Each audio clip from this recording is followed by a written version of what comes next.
and who are pure na ang gusto lang talaga nila is makatulong sa inyo. Dahil kayo, for sure, di ba, pag mahal nyo ang kaibigan nyo, wala naman kayong ibang intensyon kundi mahalin sila at tulungan sila. So, naiintindihan naman hindi naman natin ginajudge yung mga tao talaga na nahihirapang mag-open up. Pero maybe tonight is a reminder na kaming lahat dito, may mga examples kami na mas gumaan yung pinagdaanan namin dahil shinare namin sa mga trusted na kaibigan namin. Wala yang ibang puso kung di ang tulungan kayo. Yeah.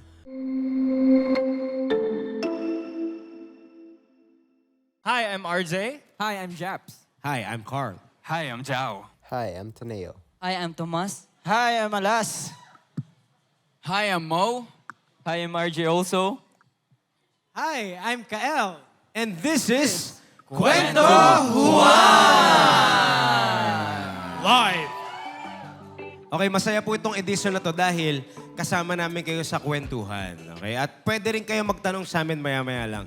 Pero simulan natin ang kwentuhan with an introduction. So, kasama po namin ngayon ang Alamat. Sila po ay aming mga kapatid sa industriya. Palakpakan naman natin sila.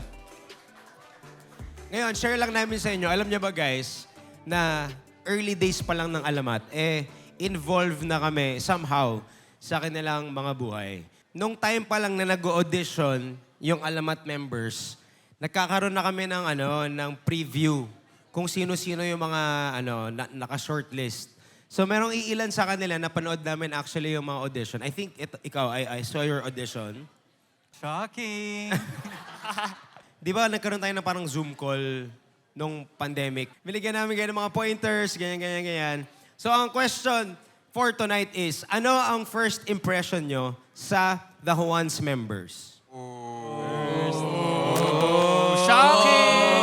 Ito yung impression ko sa The Ones talaga. Hindi ka kasali. Hindi ka kasali. Hindi ka kasali. The Ones ka, The Ones ka. Alamat ako eh. The Ones ka. Si Kael yung leader doon kasi siya lang orange. RJ, simulan mo. Ako po, ang first Actually, impression ko sa The Ones. Hindi ikaw. RJ daw eh. RG, hindi RG Cruz. RJ. Sorry. RG. Tokayo. Let's go. Kuya Tokayo. Anyways, Kuya Carl, di ba nung yung sinabi mo? Pwede ba tigilan natin yung kuya-kuya nakakabastos? Sige, Joke lang. Tito Carl. Joke lang. Sige. Sir Sorry, Carl. Tito Carl. Ano gusto mo? Ano gusto mo? Client Alam mo, for Sir Carl. halatang hindi nyo kami kilala. Ang tawag sa akin, Daddy Carl. Joke lang. Bago kami sa industry, so syempre may few pointers kami na kailangan from someone who's one of the people that we look up to sa industriyang ito. Di ba? Syempre, The Ones, very idol namin yan since back then. First cover namin, first book cover namin, di ba? Song nila. Sobrang honored kami and that day, really, he showed us who he really is. And that was like a memorable impression for me because it showed na someone as a leader like this. I know they're busy taking his time to just care for us, like give us some pointers. So first impression ko sobrang caring. Oh, grabe. Kay Kuya RJ. Ay, sorry. Si Kuya Taneo naman. Tayo na RJ. magkamukha dito eh. Joke lang. Magtabi kayo. Ayun, si RJ, very youthful yung vibe niya. Parang, Yun? Youthful. Ah. So walang tatawag na kuya, okay? Youthful ka, pero kinuya ka. Ako siguro medyo na-shock lang ako kasi especially kay Japs. Kasi nung time na dati pa, wala pa ako sa industry na to, may napanood akong favorite ko yung song na Silver is Dead. Napanood ko siya doon. Tapos nung nakita ko na yung The Ones, parang familiar siya. Parang ganun, di ba? Siya pala yun. Paano yung Chivalry is Dead? Paano nga yun? Paano ba yan? Girl, just to let your head down. This pain's a whole town. Love is a playground. Yeah. Ganon. Diba? Lodi yan. Ako nung nag-debut kami. Hindi ikaw. Hindi, iba. Nung nag-debut kami, talagang may 18 roses. Ibang debut yun. ibang debut yun. Debut ba yun? Tsaka yun, parang feel namin, masungit sila una. Yung sabi nga ni nila RJ, nung first Zoom natin. Pero tinitake namin siya as advice. Advice naman kasi talaga. Yes. Sila yung nauna sa amin, ayun. Hanggang sa, ayun, nandito na tayo. Let's go. Si Kuya Carl lang kasi nagsasalita nun, so I wasn't able to meet everybody sa The Ones. Dito lang talaga totally naka-interact, sabihin natin. So, si Ayun, Kuya RJ, Anong kuya? Kinuya. Tanggapin mo na. matanda ba ako eh? Tanggapin mo na ang kapalaran natin. Si RJ naman, siguro, mas nakikita ko sa kanya ngayon, fun, siguro, magaan lang yung vibe. Kay Kuya Chaps naman, seryoso yung tao. Tapos kay Kuya Kyle naman, Gandahan mo. ano ba gusto mong sabihin? Hindi. Kay Kuya Kyle, sobrang siguro, mas, pagdating sa kalokohan, siguro magkakasundo kami na ito. Nagkakasundo. Kay naman, kay Daddy Carl, Seri! okay na. Grabe yung yung Pagka-daddy. siguro hindi yung pagka-daddy. Si Ay, Carl hindi. Daddy! Siguro yung leadership mo, nakaka-inspire lang.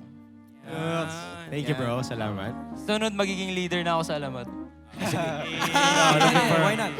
May ganun kasi, may mga may kuya na, pero parang you're still vibing with them kasi may pagka-youthful na. Vibing, bro. Ganon. Yun yung first impression ko. Tapos, kay Kuya Japs, intimidating kasi hindi siya nagsasalita. Pero yung nagsushoot kami, yun pala, parang I could relate to him na I'm very quiet rin. Pero once you get to know me, parang very tao. Very tao. Yes, I'm Very human. tao. Ay, Ako kasi very tao. medyo golden retriever. Very tao. Very human. Very, how do Mayroon you ka say bang this? ibang kakilala na very very giraffe. Ganun. Hindi tao, very giraffe. Sorry. And kay Kuya Kael. Tissue. Ay, sorry. Kay Kael. Ayan, very funny. Until now, actually. Thank you, brother. Very funny. Yun. Always fun to have like sa mga shoots. Yung mga jokes niya, minsan nagkakatugma nga rin kami ng iniisip. Kahapon rin. Yeah. Magkakasama kasi kami kahapon, di ba? Ano bang meron? May Secret. Bawal daw pa i-reveal na nag-shoot tayo ng music video for Bawal nilang malaman. Ay, bawal sabihin na nag-shoot tayo kahapon. Bawal. Na yung music video kasabay nalalabas nung track. Sa Bawal sabihin niya. Ako naman. Actually, fan talaga ako ng The Ones. Pre, narinig ko na rin yan nung pumasok ka ng Alamat, tapos pagkapasok ko lang din. Sabi mo, fan ka ng PBB that time. Si Franco naman. Boss. Okay Wala lang yun, ako boss. sinabi. Sabi ko, napanood kita dati. Okay. Nag-assume lang talaga siya. Sorry, pero hindi kasi ako sanay na tumawag ng pangalan lang sa mas matanda sa akin eh. Okay, bro, okay lang. Pinalaki ako na may galang, so Kuis. Kuis. Tama Kuis. naman, tama. Ikaw, Kuis Carl, nung di ba, ikaw yung yung nagsasalita. Tapos sa Facebook, daming dumadaan na may mga speech, ganon. So, Talagang natin. nanonood ako, tapos mamaya may luha ng gumagano. Kuis Japs naman, napanood ko siya dati sa Facebook din, na nag-scroll ako. Tapos, kinahanta mo yung best part ba yun? Yes. Nakita ko yun. Collab with Best Thai part. Yan. Tapos, Yun ang best part ng chicken. For me lang naman. Like, Thai part? Thai part. Type part. Ngayon din, kay Kuis RJ. Tapos, yun nga sabi nga ni Taneo, youthful. Actually, lahat kayo, ang vibe yung tao. Vibe. Tapos, di ba nanood din kami ng ng yung concert nyo nun. Tapos, nakasmile kayo lahat. Yun nga ang youthful ng The Ones, promise. Di ba? Don't mention it. Come on. Wala namang walang vibe na na mayabang, mahangin, ganun. Basta lang. Naka-aircon kasi kami, bro. Kaya hindi mahangin. Hindi, joke lang. Feel ko nun, ay, makakasundo namin itong mga to. ganun. Yeah, totoo naman. Ang question na gustong malaman ng lahat na nandito sa room. Ano yung isa sa challenge or situation na maaalala nyo, yung pinaka-extreme na challenge or pinaka-mahirap na pinagdaanan nyo together as a group? I think the most challenging for us in experience namin as a group was way back then. We debuted as a 9-member group, and as it turns out, may mga ibang paths na yung mga former members. And syempre mahirap sa amin yun kasi nakabuild na kami ng bond, and we love each other very much. Also, napaisip kami ng, aangat pa ba yung Alamat? So, nangyayaring ganito. nag-slay naman, edi, And, Yeah. and add ko doon sa sinabi ni Jow, kasi yung mga songs namin, di ba, may mga high notes. So, napunta sa amin ni Tomas. So, nung mga unang beses na sinalo namin yung mga high notes, talagang nakakapagod habang sumasayaw. Pero kalaunan na kinaya naman. If that was the most challenging part of your life, meron kaming curious question. Pero bawal mag-away-away Kung haharapin nyo ang pinakamatinding pagsubok sa buhay nyo at may chance kayong pumili kung sinong member ang makikiramay sa inyo. Okay? Sino yon at bakit? In English, if you're about to face the biggest challenge in your life, and if you could pick one member of your group to face that challenge with, who will you pick Sino yun? and why? Yeah. Ako ang pipiliin ko siguro yung may pinakamaraming pinagdaanan. Hindi yung pinakamatanda, hindi yung pinakabata. Feeling ko si Alas yun. Oo. Kahit kasi gaano katanda, kung hindi mo pinagdaanan yung mga dapat na mapagdaanan mo, hindi mo ma-learn yung things na mga dapat mong matutunan. And feeling ko si Alas yung makatulong sa akin sa mga bagay na yun. Pero may mga, si Alas kasi may mga hindi rin siya napagdaanan, hindi napagdaanan ng iba. So depende kasi sa problema. Okay. Ayun. Pero si Alas yung parang feeling mo marami ng karanasan sa mga challenges. Yes, Batak maraming na. karanasan sa challenges. Ito naman si Batak Alas. Siguro si Tomas na lang din. Kasi kung... hindi. Hindi naman siya magtampo. Di ba? Hindi, kasi kung ano yung mga pagkukulang niya, ako napupuno, di ba? Kung ano yung pagkukulang ko, siya napupuno. Ganon. Para yun yung ano. Parang ano lang kasi siya, parang puzzle, di ba? Give and take na. Oo, parang nakaganon para mag-connect. Ayun. Ang bilis naman pala kausap ni Alas. ako, si Taneo. Si Taneo ang magbubuo. Kasi siguro in most situations or actually in any situations parang siya yung parang first na lalapitan ko palagi kasi I know na he's gonna think the same, something like that. Tapos alam niya yung we should do this and that. Tapos parang magva-vibe kami with that. Great minds think alike. Pero syempre ka-close ko lahat. Pero with problems, I think I can rely on Taneo. Taneo, fix my problems. Joke lang. I would say same rin si Joe. I feel like there's a language that I'm speaking in which he can speak as well. Not in a literal sense, pero kaya niyang maintindihan yung perspective ng others. Yeah. Parang gano'n. Parang magka-wavelength kayo. Kumbaga. Yeah, in a sense like that. You speak in the same wavelength. Si RG daw, tsaka si Mo. Sige, piliin ako Siyempre si kayo na rin dalawang, pipilian Oo. na kayo. Si RG. Kasi hindi ako napilitan. Then nag-usap talaga kami Napilitan ganito daw. kanina. Hindi, pero si RG, kasi feel ko, kahit na anong problema yan, tatawanan lang namin yan mamaya. Ganun. Gumagaan ang sakit pagkasama mo ang kaibigan mo. Ikaw, RG. Si Mo din. Pinili niya ako eh. Hindi, joke lang. Sa akin naman, speaking of probs, when it comes to problem. Kasi, Yes, Probs. Probs pare. Probs pare. Real talk. I always hide in the shadows. Pag may problema ako, laging kinikip yun para sa sarili ko.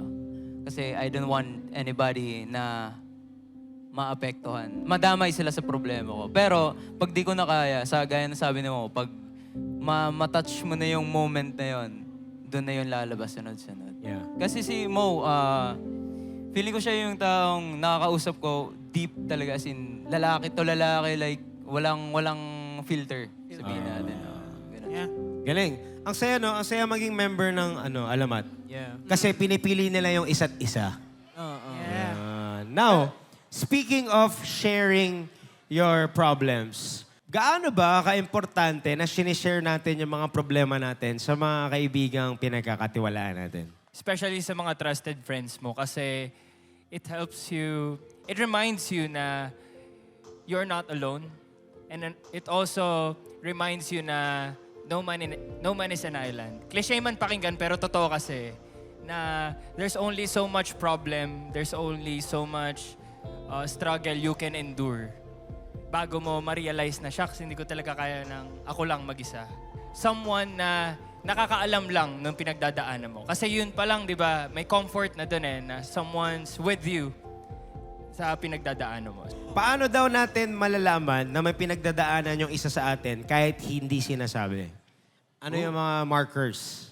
Si Carl siguro, pag may pinagdadaanan siya, ano na siya, tahimik na siya. Tahimik lang. Oo. Di ka nagpo-phone or anything. Like parang malalim lang iniisip mo. Tahimik ka, tas parang wala rin kumakausap sa'yo. So parang binibigay namin yung space, Space, na kailangan mo. Kailangan ko huminga. Oo. Yeah. Si Carl, may pinagdadaanan kapag nakaganon sa phone. May tinatype na mahaba. Oo, may ganun times din. Ibig sabihin sinasolve na yung ano. May sinasolve siyang problema. Si Kael, nalalaman kong may Hindi. something wrong kapag sa van usually nagjo-joke siya na may nakalimutan siya pero wala naman talaga. Pero pag may nakalimutan talaga siya, talagang tahimik lang siya. Hindi, kasi chinachat ko na si Lester. Pahiram ako ng IM. Tapos si Japs naman, di ba tahimik siya? Pag tahimik ulit. Pag lalong tahimik. Hindi, kita kasi sa facial expression ni Japs pag may problem siya. So, gets na namin si Japs. Meron pa ako kay Japs. Nung recently lang, this year, na-appreciate ko kay Japs. Pag may problem siya, talagang sinasabi niya na. Yun naman. Parang nangyayari, as a group na namin pinag-uusapan. So, yun yung na-appreciate ko kay Japs na talagang may trust sa amin doon sa mga pinagdadaanan niya. And yun, nag-open up siya talaga. Mukha lang siya tahimik ngayon, pero pag sa mga trusted na kaibigan, talaga nagsasalita naman siya. Yes. And syempre, yun yung importance ng brotherhood. Na Yeah. kapag meron kang problema and kung may mapapag-sharean ka, syempre mas magaan sa pakiramdam. Si Kuya Carl naman, ito may personal kwento. Di ba, naalala mo nung time na kausap ko si Tito? Tapos, akala mo ikaw yung kinakausap ko. Okay. Tapos nasabi ko in a rude way yata na parang hindi siya yung kinakausap ko. Hindi naman siya nagtampo pero parang napaisip siya, shucks. Ayun, parang napareflect ka mo di ba? Pero may tampo rin yun for sure. Ano ba sinabi mo nun? Sample. Sabi niya kasi, ako na magkakwento. Sige. Sabi niya kasi, Tito, ganyan. Tapos, akala ko nagbibiroan kami. So, sumagot ako for Tito. Sabi ko, eto, blah, blah. Tapos, sabi ni Tito, oo nga, blah, blah, blah. So, sabi niya, si Tito yung kausap ko. Ginanon niya ako. So, parang ako, ay, bawal pala makisali sa mga usapan nila. So, Yun. tumahimik na ako buong Tumahimik siya, maghapon. hindi niya ako kinausap the whole day. Oo. Yeah. Tapos, may ganap ulit kami the following day, nasa nagsusulok siya. Tapos inakbay ako, uy, okay ka lang ba? Tapos natawa na kami parehas. Ganun Okay lang naman. kapag away kapatid, di ba? Magtatampuhan lang kayo pero mamaya, okay na. Oo, kailangan lang tumahimik kaysa magsalpukan. Yes. Si RJ, pag may problema, usually magyayayan kumain. Kasi RJ loves to eat. Di ba? Mahilig talaga yan kumain. So, yon. Si Kael, pag may problema siya, aantayin mo lang ng onte kasi maya-maya mag-share din siya. Pero wag mo sasabayan na parang, huy, may pinagdadaanan ka na. Sabihin mo. Hindi siya ganon. Usually, siya yung mismo mag-open up na, actually guys, ito nga eh. Chill lang kayo. Share ko din yan. Yon, si Japs naman, actually gusto ko i-flex si Japs. Dahil itong taon na to, nakita talaga namin yung pagkakaiba niya. Na dati, pag may problema siya, sinasarili niya. Pero ngayon talaga, he goes out of his comfort zone to share. In fact, may isa akong di makakalimutan. After ng show namin, nandun lang siya sa unit ko. Tapos parang, okay, dito si Japs. Okay. Tapos mamaya, sabi niya, Carl, ito pa tayo mag-usap. Sabi na kayo. Sabi ko, sige. Gusto mong mamaya o ngayon? Ngayon na. Tapos pasok kami sa kwarto, tapos nag-usap kami. Mahirap yun gawin, guys, ha? Pero, nakaka-proud yun because that's something na Japs really worked hard on to be able to share. And true enough, kapag sinishare natin yung problema natin, mas gumagaan. Dahil may mga kasama tayong, minsan nga kahit hindi naman nila buhatin eh. Yung fact lang na Nakikinig. Makikinig sa'yo. And sometimes, hindi naman siya, like, for example, shinare mo, magiging okay na. Sometimes, pag shinare mo, harapin mo pa rin yung consequence. Mahihirapan ka pa din. Pero, yung comfort lang na magkakaroon ka, yung peace na hindi to sa akin lang. May mga kapatid ako na mapapag-sharean ko. Yun. Ito ko, gets ko minsan siguro bakit nag-hesitate yung iba mag-share. Tayo lahat, feeling ko, meron talagang hesitation sa umpisa kasi gaya nga nasabi ni RG, ayaw niya makaabala, ayaw niya makadagdag pa sa problema ng iba. So, naiintindihan naman hindi naman natin ginajudge yung mga tao talaga na nahihirapang mag-open up. Mag-share, Pero maybe tonight is a reminder na kaming lahat dito, may mga examples kami na mas gumaan yung pinagdaanan namin dahil shinare namin sa mga trusted na kaibigan namin. So, kung meron kayong mga trusted friends, wala yang ibang puso kung di ang tulungan kayo. Yeah. At kung meron man kayong mga previous experiences na kunyari, shinare ko pero chinismis lang ako. Shinare ko pero nakwento rin pala sa iba. Talagang normal na mangyayari yon dahil tao lang po tayo.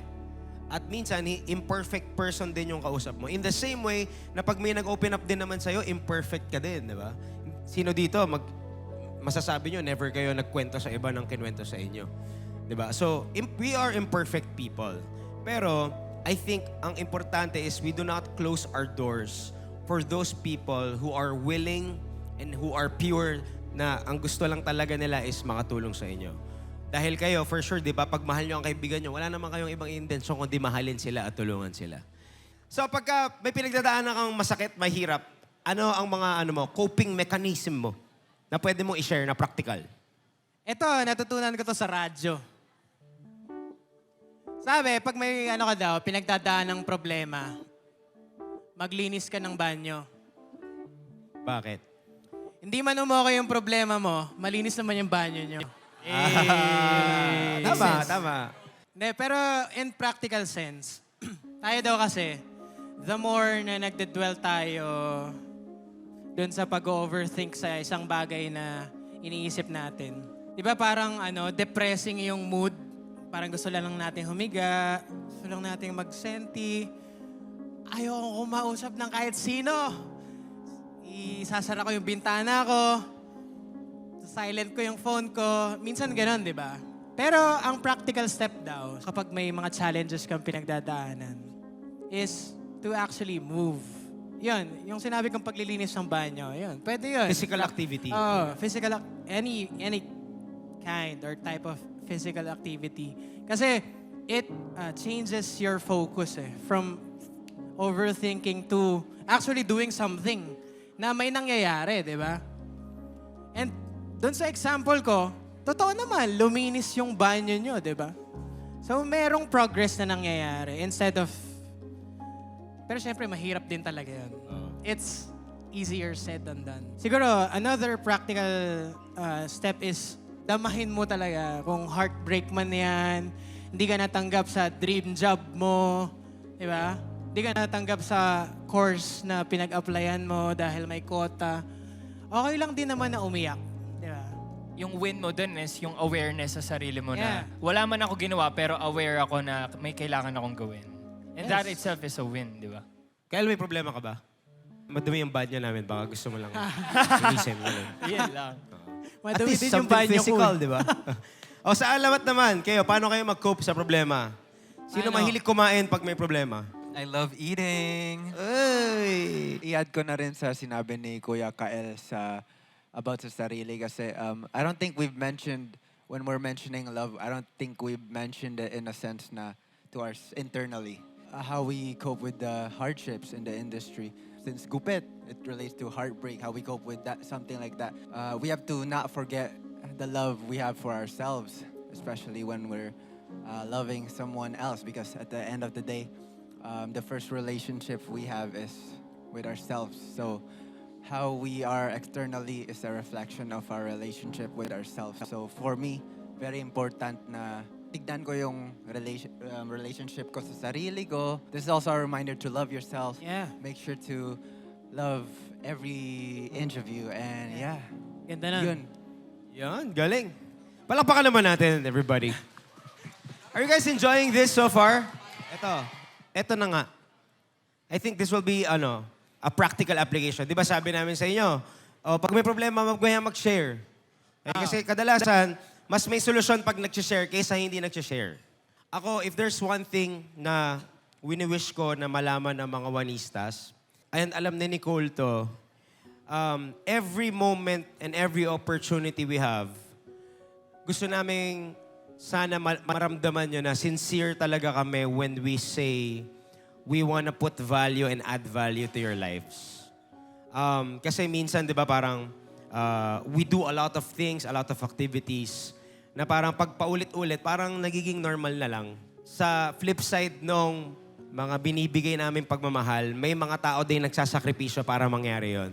So, kunyari, yung The Ones Crew, yung mga kasama natin, sila Nicole, So, itong experience na binibigay namin with value, ano ba yung with value? Ibig sabihin, hindi lang kayo naging fans namin para hut-hutan namin kayo ng gifts and support.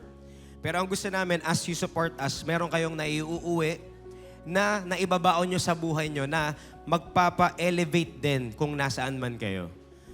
Pero sa pagbibigay namin ng value, may sacrifice din siya on our end. And hindi lang kaming apat yon. So on behalf of the Juans team, gusto lang po namin, if there's one thing na gusto namin na malaman nyo, sana talaga maramdaman nyo na mahal namin kayo and we wanna put and add value to your lives as you support our group. Kung may gusto akong malaman ng mga magiliw tsaka sa mga nagsusuporta sa Alamat sa bawat isa, meron kayong place sa heart ko. Same in the sense na we feel genuinely to add value to your lives, and pag nasa stage kami, no matter what our state is, we really wanna give you what you want, and we really wanna add value to your time. Kasi commuting in Manila is not a joke, guys. So the fact that you guys are able to come here is just, Totoo yan. yeah. So yun. Yun, palapakan naman natin. Kuya Carlo, isa sa na-appreciate ko sa Alamat is they're giving value in a specific way through representing the cultures of the Philippines. Yes. Kasi kami, parang in general, sinasabi namin, we want to inspire the normal Juan. Pero yung Alamat, talagang nire-represent nila yung mga places, for example, na hindi minsan naabot ng music talaga, di ba? Pero sila yung nagiging way para maintindihan ng mga tao na hindi masyado nakakaintindi ng Tagalog, yung mga songs. So, yun yung na-appreciate ko sa inyo, boys. So, good job sa inyo. A big hand for Alamat, everybody. Yeah. At ito na nga, tayo ay pupunta na sa ating pinaka-exciting na segment. Dahil meron tayong ichichika sa kanila na sila pa lang ang makakarinig nito. Yeah. Ano ang Okay. chika? We're very excited to let you know na this coming June 14, lalabas na po ang collaboration ng The Juans and Alamat. Woo! Yeah. At ang song na to ay entitled... Drum roll.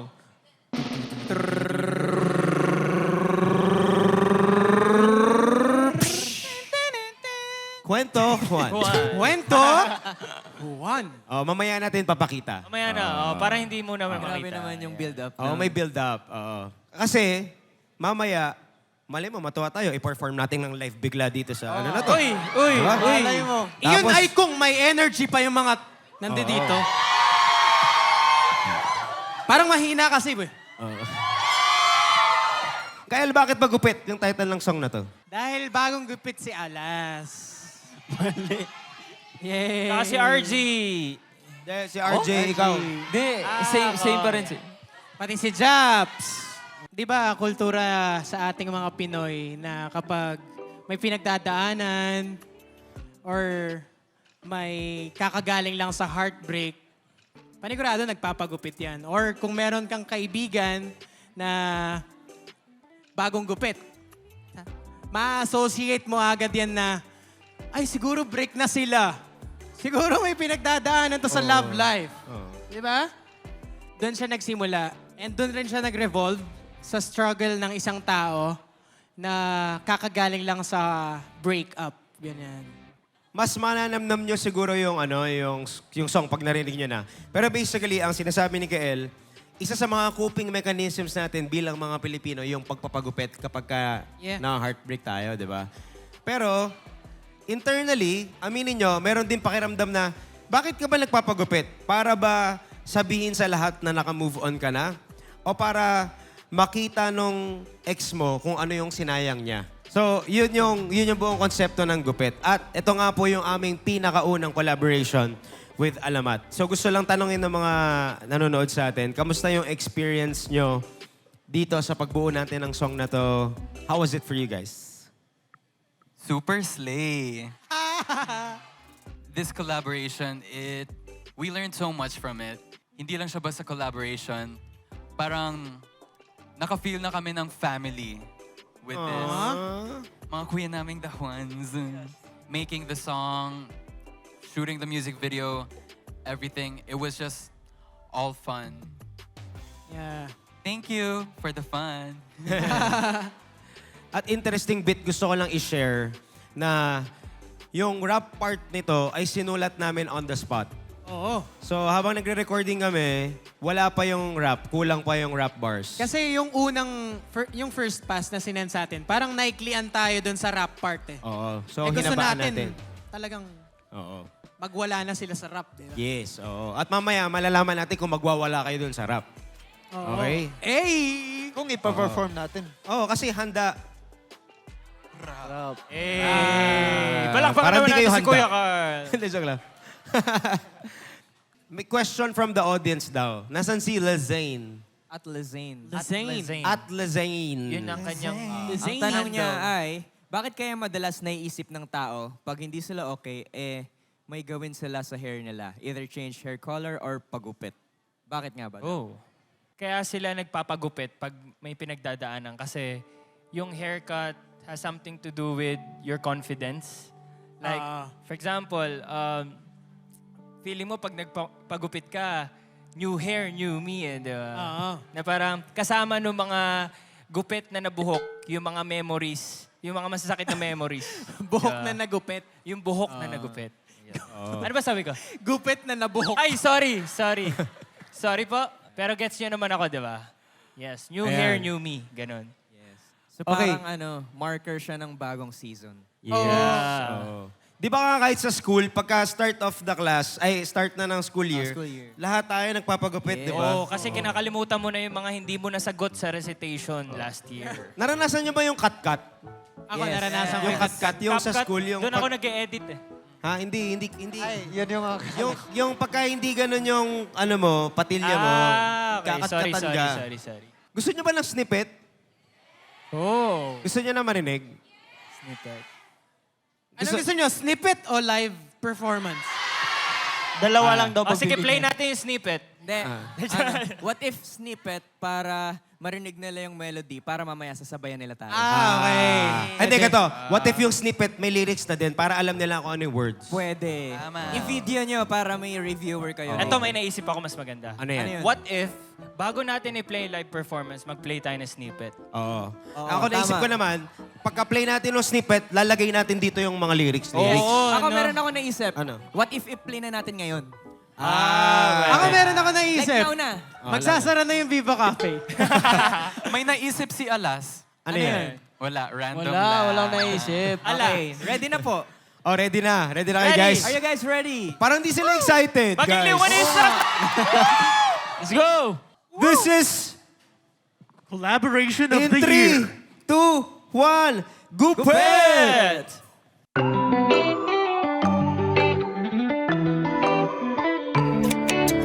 Gusto ko na lang magpagupit para maitago ang nadaramang sakit. Yung pinakamaiglit para madaling makalimutan at mabitawan ka. Gusto ko na lang magpagupit para maputol na ang galit at pait na aking nadarama. Sana'y mabura mga alaala nating dalawa. Gusto kong magpagupit. Gusto kong magpagupit. Gusto kong magpagupit. Gusto kong magpagupit.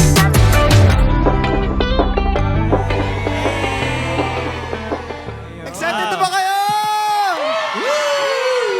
Grabe, guys, sobrang excited na kami. Kaya naman, gusto namin kuhanin ng pagkakataon na to rally your support. Alam niyo po, kaya gusto namin nauuna kayo dahil again, gusto namin maramdaman nyo na yung pagiging magiliw, pagiging wanista ay may value po para sa amin. Kaya gusto namin kayo ang first dibs. So with that, we wanna invite you all to support this. Lalabas na po ang music kasama ang music video this June 14. Ayan, June 14. So, ibig sabihin po, 10 days advance po kayo. Pero sana kahit na maririnig nyo na siya today, tutulungan nyo kaming mag-hype on the release date. Alamat, anything that you wanna say to our Magilios and our Juanistas? Follow Alamat Official para updated kayo sa aming mga ganap. Bukod doon, syempre, June 14, Gupet.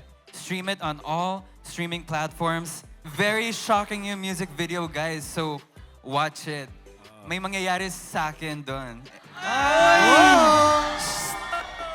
Pati kay Kuya Carl, may mangyayari sa kanya.